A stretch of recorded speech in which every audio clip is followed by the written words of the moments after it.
રાખડી બાંધતી વખતે હાથમાં નારિયેળ કેમ રાખવું જ જોઈએ, શું છે તેની પાછળની માન્યતા, ખાસ આજના વિડીયોમાં આપણે તેના વિશે વિગતવાર જાણીશું.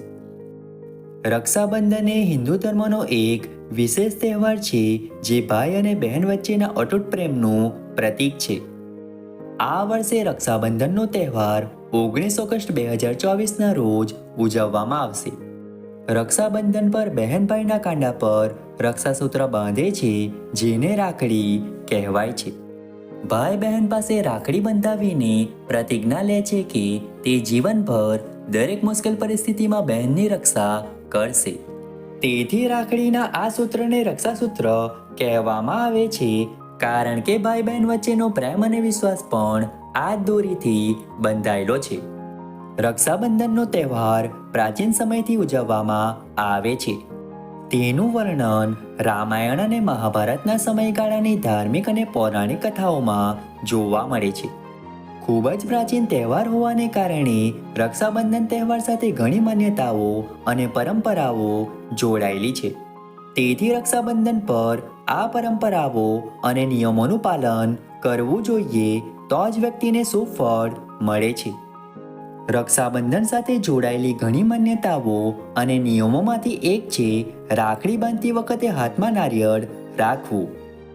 વાસ્તવમાં રાખડી બાંધતી વખતે બહેન પોતાના ભાઈના હાથમાં નારિયેળ આપે છે. તો ચાલો જાણીએ રાખડી બાંધતી વખતે હાથમાં નારિયેળ કેમ રાખવું જોઈએ. રાખડી બાંધતી વખતે તેનો હાથ લીલો રહે, જેથી માં લક્ષ્મી હંમેશા ભાઈના હાથમાં રહે. તેથી આ માન્યતાઓ આજે પણ અનુસરવામાં આવે છે. પરંતુ કેટલાક લોકો રાખડી બાંધતી વખતે ભાઈના હાથમાં સૂકું નારિયેળ, જેને ગોલા તરીકે પણ ઓળખવામાં આવે છે, અથવા કોઈ ફળ અથવા મીઠાઈ વગેરે રાખે છે, જે ખોટું છે. તેથી બહેનોએ ધ્યાન રાખવું જોઈએ કે રાખડી બાંધતી વખતે ભાઈના હાથમાં ફક્ત પાણી સાથે નારિયેળ રાખો. તેનાથી ભાઈની પ્રગતિ થશે અને તે પછી પૈસાની કોઈ કમી નહીં રહે. ભાઈને રાખડી બાંધતી વખતે આ નિયમો પણ મહત્વપૂર્ણ છે.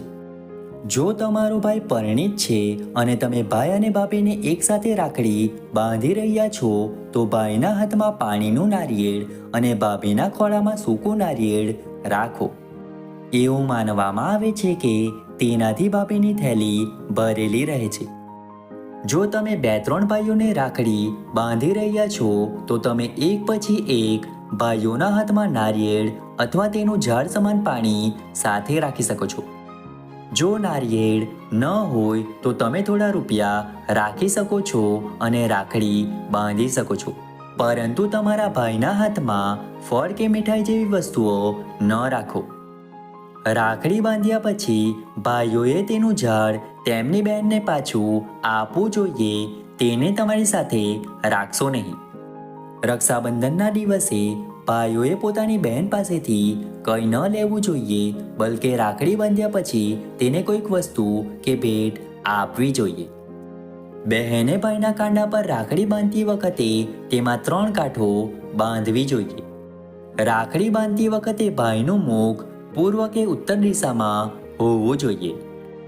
રક્ષાબંધન પર 1-2 નહીં, બની રહ્યા છે 4 શુભ યોગ. જાણો કયા મુહૂર્તમાં રાખડી બાંધવી છે શુભ. રક્ષાબંધનના દિવસે સોમવાર, શ્રવણ નક્ષત્ર અને રક્ષાબંધન એમ દુર્લભ સંયોગ બની રહ્યો છે. આ સંયોગ 90 વર્ષ પછી બની રહ્યો છે.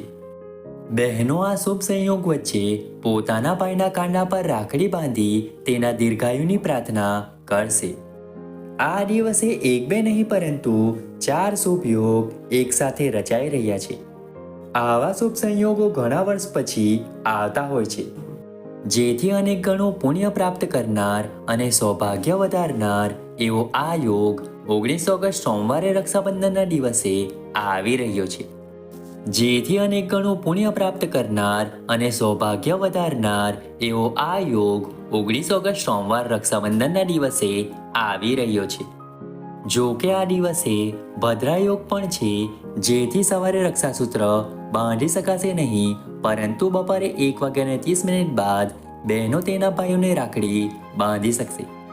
જ્યોતિષના જણાવ્યા અનુસાર આ વિશેષ પર્વના દિવસે શ્રવણ નક્ષત્રનો યોગ બની રહ્યો છે. તેની સાથે અન્ય 3 યોગ સર્વાર્થ સિદ્ધિ યોગ, રવિ યોગ, શોભન યોગ પણ રચાઈ રહ્યા છે. શ્રવણ નક્ષત્ર એ ચંદ્રનો નક્ષત્ર છે અને ચંદ્ર શિવજીના પ્રિય છે. તે દિવસે સોમવાર અને શ્રાવણ મહિનો હોવાથી પવિત્ર દિવસ છે અને શિવજીની વિશેષ પૂજા કરવાથી ઈચ્છિત ફળની પ્રાપ્તિ થઈ શકે છે. શિવજીને અતિ પ્રિય વનસ્પતિ એટલે કે આંકડો ચડાવીને પૂજા કરવી શુભ રહે છે. આ ઉપરાંત કાળા તલ, દૂધ વગેરેથી અભિષેક, રુદ્રાભિષેક અને શિવ મહિમ્ન સ્ત્રોતનો પાઠ, માનસ પૂજા કરવાથી બહેનોને વિશેષ સૌભાગ્યનો લાભ મળશે. આ દિવસે બહેનો ભાઈની રક્ષા માટે પણ પ્રાર્થના કરી શકે છે, જેનો લાભ મળશે.